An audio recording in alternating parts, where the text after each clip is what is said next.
A well-fed stork returns to its nest. She is also raising 2 chicks that are just a month old. Juvenile storks have a large beak on their eagle's head, so they won't be able to balance themselves until they're 2 months old.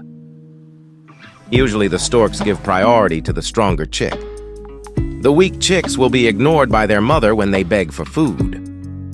But when the strongest chick wants to drink, it will immediately look for water.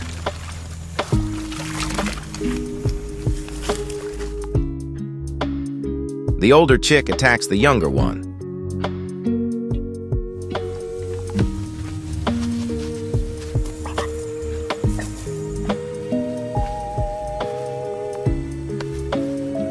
The weaker brother can't fight back, so he tries to stay away.